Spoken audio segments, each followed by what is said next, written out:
보도록 하겠습니다. 우선 성경에서 우리가 만나는 골리앗에 대해서 살펴봅니다. 골리앗은요, 팔이 두껍고 신장이 2m가 넘는 거인족이었습니다. 그뿐만 아니라 그는 당대 최고 전투 기술을 가지고 있고 완전 무장을 갖춘, 요즘 말로 말하면 최첨단 전사였습니다. 그는 노트구를 썼고 그의 갑옷의 무게만 거기에 있는 단어를 현대 단어로 옮기면 60kg이 되고, 갑옷만, 그러니까 빈틈이 없다라는 거죠. 그리고 그가 휘두르는 창날만 20kg이 되는 그런 무기를 가지고 있습니다. 여러분, 이것을 보면 당대 기준으로도 군사력의 극치다, 최고의 군인이다, 이렇게 언급할 수가 있겠습니다. 오늘 그 성경 구절이 저 구절인데 참고하시기 바랍니다. 그리고 골리앗이 보여준 태도는 무엇입니까? 나는 크다, 너희는 작다. 나는 최신 무기로 무장했고 너희는 보잘것없다. 나는 너희를 전부 이기고 너희 시체들을 새들과 들짐승에게 주겠다. 이렇게 큰 소리를 매일매일 이스라엘 진영을 향해서 소리치고 있습니다. 지금 골리앗이 의지하고 있는 것은 무엇입니까? 자기가 스스로 쌓아 올린 자부심, 자기가 세워놓은 그러한 스펙인 것입니다. 그는 자신의 신체 조건, 그리고 완전 무장한 그 무기와 갑옷들, 그리고 과거 전투에서 승리한 경험, 그 노하우를 바탕으로 이런 자부심을 가지고 있고, 그리고 지금 전쟁에서 있는 두려움을 억누르고 있습니다.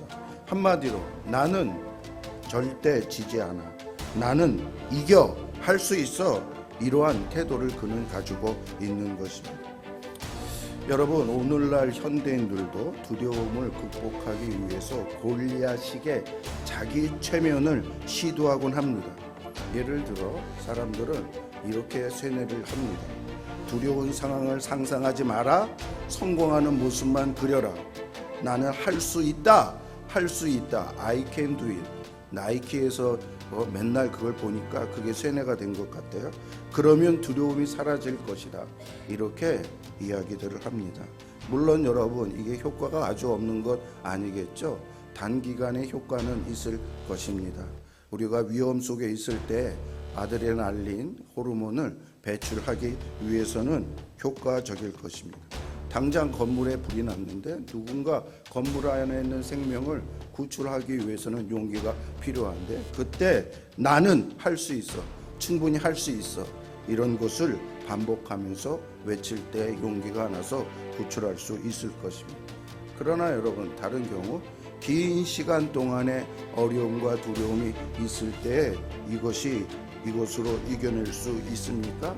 이런 페이크 용기로는, 가짜 용기로는 본질적인 문제를 해결하는 데는 한계가 분명히 있습니다. 여러분, 현실은 어떻습니까? 현실은 우리가 상상하는 것과는 완전히 다르지 않습니까? 실제로 이 세상은 위험과 악이 만연하고 있습니다.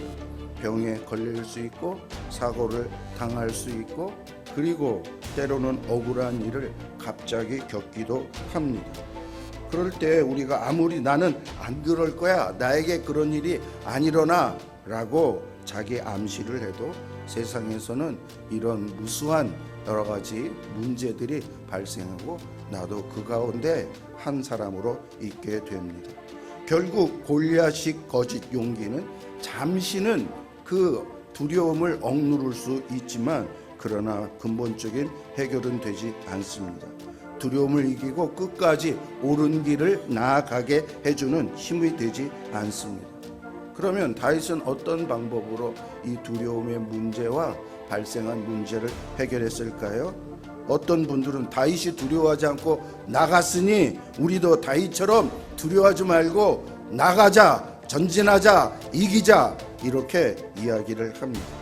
여러분, 그러나 오늘 본문도 읽어봤지만 사무엘서의 다윗 이야기를 살펴보면 다윗은 의지했던 것이 골리앗식이 아닙니다. 내 힘, 내 자랑, 내 자신감, 그것이 아니었습니다. 성경을 보면 다윗은 계속해서 하나님이 건져 주셨다, 전쟁은 여호와께 속한 것이다 라고 말했습니다. 다음 구절이 그 구절인데요. 성경 구절을 같이 읽어보도록